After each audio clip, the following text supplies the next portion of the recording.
Hello and welcome to this feature interview. I'm Emily Carrier. Studies estimate that 1 in 5 women is sexually assaulted while in college. Most often, the act occurs in her freshman or sophomore year, usually by someone she knows. And only 13% of rape survivors report their assault. President Obama and Vice President Biden have joined leaders from universities to launch the It's On Us campaign against sexual assault on college campuses. It's On Us is a rallying cry inviting everyone to step up and realize that the solution begins with us. In launching It's On Us last month, President Obama said to the survivors who are leading the fight against sexual assault on campuses, "Your efforts have helped to start a movement. I can only imagine how long and lonely your fight must feel.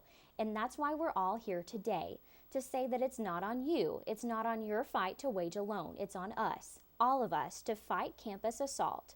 You're not alone. We've got your back."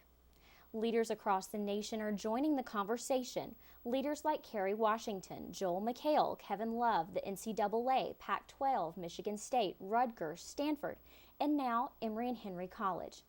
Here to explain our involvement and what you can do is Dr. Zetta Nicely. Zetta, thank you for being here today. Thanks for having me. Now, you're in your 4th week on campus. This is a very new environment for you.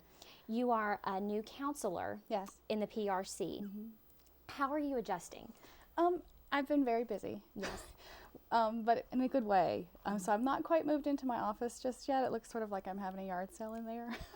But as far as student work goes, it's going really well. I've been quite busy and seeing a lot of people. And I'm really surprised pleasantly, because I've worked at Virginia Tech and I worked at Radford, at how friendly Emory and Henry students are and really how welcoming they've been to me. Well, we're just going to jump right in. You're heavily involved in this Red Flag campaign. Yes.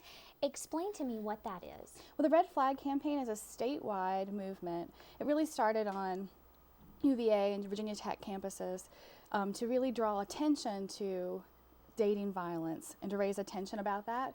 And also, it's really a bystander campaign. So it's really about other people kind of seeing the red flags and saying something to a friend like, "You shouldn't talk to you that way, you shouldn't feel that way about that," in a really, I think, a powerful way of really kind of getting everyone involved in preventing dating violence. So the purpose is really more focused towards bystanders. You've got some events planned throughout the month of October.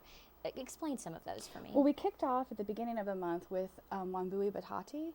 She did a one-woman play that she'd written called "I Am Domestic Violence." That was a Lyceum credit, and we had a pretty good attendance. And then also later this weekend, we're having a Train the Trainer session where we're actually going to train leaders and community leaders, campus leaders, and like how to train other people to kind of see those red flags and how to intervene and kind of get people involved in that way. Tomorrow, actually on the 15th, we're having a campus-wide march that'll start at Van Dyke and we'll march up to the Weaver Fire Pit. And I think they're going to have some s'mores and things like that, as well as kind of an opportunity for people to share their experiences and things that they've done to kind of stop violence. And then also, I'm really excited because we're having a poetry reading on the 21st. And I've actually, this is my first one, but I've heard really good things about participation and how students and faculty kind of come out and share, and I'm really excited about that. In addition, we have another thing I'm really excited about running from now into the 24th of this month is a Great Date Award. So like you can nominate anybody, any couple that you think is healthy and cute to win a great date. So I think we have some like tickets to the barter and some dinners and things like that they're going to give away for these great date couples. So I'm really excited about that too.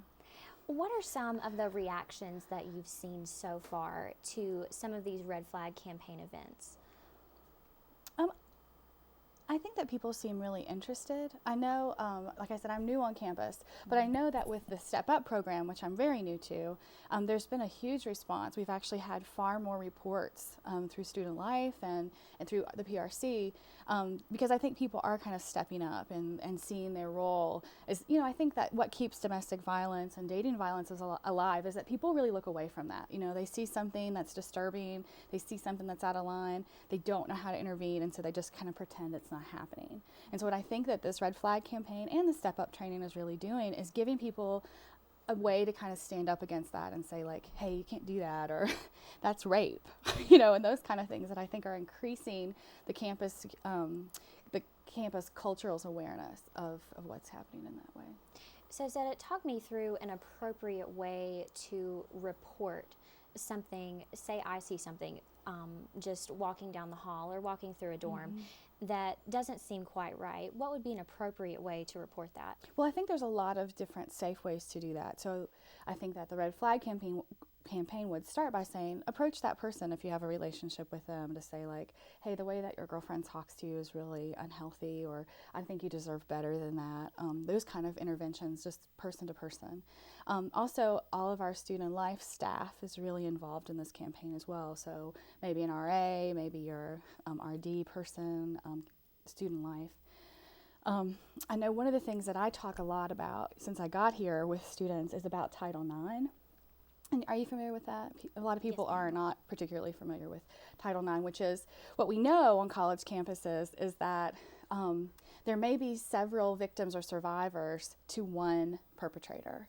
And so what we know, that's why Title IX exists, is if we can kind of flag those perpetrators, then that really cuts down on campus violence. So I think what's true, and I'm not saying only men are perpetrators, but most guys are pretty nice guys who wouldn't hurt somebody or wouldn't try to control somebody's life. But when it happens is one person who is kind of like that may have 15 or 16 victims in the course of their college career. And so Title IX is a way to kind of flag those people and try to kind of intervene early on. However, I know people are really concerned about the fallout. Maybe they don't want to go to student life because they don't want to have to follow through with Title IX. And so there are some people on campus who are not mandated to report in Title IX. I'm one of those people. Jill Smeltzer, Dr. Elmore, and all the folks at the health center on campus, you can actually come to one of those people and it would stop right there. And so a lot of times people come to me first and I can kind of present all the options of what they can do as far as follow-up, and that kind of frees them up from having to actually take one of those paths because of Title IX. All right, so bottom line, if you see something, say something. Absolutely. All right. Well, Dr. Zetta Noosley, thank you for being here today, and thank you for spreading this very important message. Thanks. This has been your EHCTV feature interview with Dr. Zetta Nicely. I'm Emily Carrier.